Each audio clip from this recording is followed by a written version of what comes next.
Hey, welcome back to another movie review. This time we're talking about Exit 8, which is based on a video game with the same title. In order for this review to make sense, I think I have to explain the video game to you, because I don't think most people know what it is. I knew it by name, but I had no idea what it entailed until I decided to play it for this review. So if you already are aware of what the video game is, you can skip to this timestamp.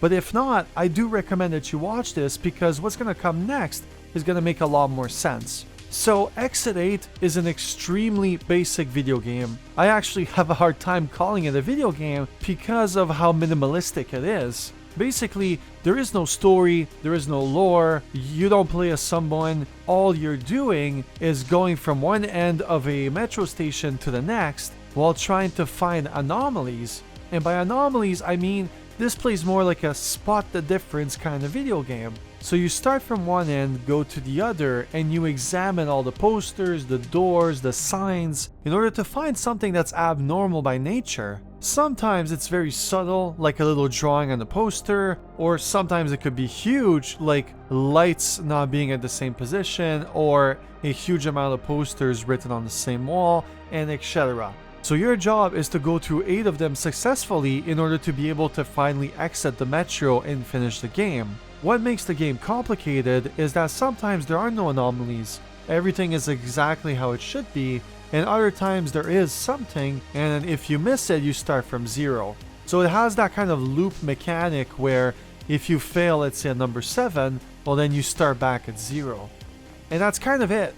So the reason I don't like the video game at all, and why I do not recommend that you play it, other than if your plan is to see this movie, is because there is nothing else to see here. There's about 40 different anomalies, but I would say more than half of them are just bloated. Other times, in very rare occasions, you're gonna get something that's actually worth your time. I would say in about 40 anomalies that's in the game, only like 3 of them were memorable. Like genuinely, it wasn't worth it. And I have both achievements for this game, with the other one being to get all of the anomalies.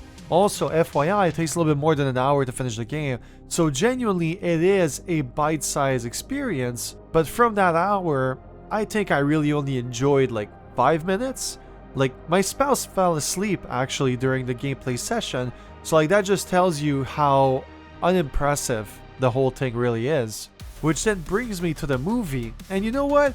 I could totally see why they decided to make a movie out of this, because like at its core, the video game is extremely simple. You know, it's one guy going through the same corridor back and forth, looking for anomalies, and anomalies are just, you know, imperfections found in that one corridor, which means that it's one location, it's a very generic location, and like the changes are, you know, very minimalistic, and there's stuff that you can usually do for cheap. And in terms of acting, you know, you really only need like 5 people if you want to do absolutely every anomaly that's in the video game, and you could easily remove some of those characters because some of them only really appear once. And there's a lot of space here for improvement because, like I said, there is no story, and that is why the movie basically gets to flesh it out while being also faithful to the video game. And I'm kind of reluctant about talking about the movie because it's very narrative driven, and I kind of don't want to spoil the little surprises that are there, especially if you've played the video game,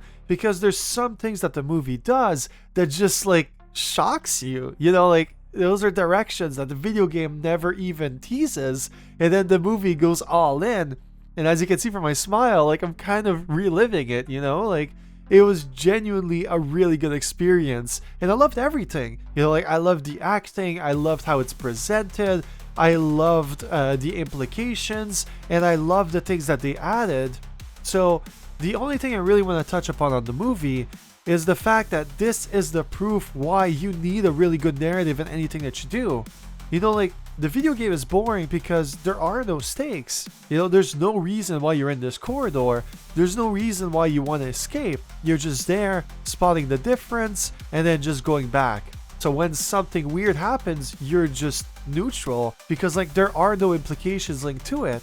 Here, it's a character trying to leave the area in order to see like his ex-girlfriend who is pregnant and in the hospital. So you kind of want him to go through it and be able to, become a better person. And then throughout the movie, you get this sense of patronage, like kind of like Silent Hill, like it's happening for a reason. That's kind of the maximum that I'm willing to talk about. And then when you start analyzing the whole process, then you start seeing symbolism and you kind of understand how the different characters tie in. And you get to appreciate even more where the story is heading and how they decided to tie everything back to the video game. Back to my main point, you need a strong story. Like I've replayed Halo Reach maybe like 8 or 9 times, and every time I get emotional in that ending because it just really hits hard. And this is kind of the same process. If they decided to just not add a story or make it very minimalistic and go all into the horror, it would just not work. It would become boring very rapidly. It would become very tedious. It just wouldn't be a fun watch. But here, that story is so good, and tied in with a really good concept creates an amazing movie.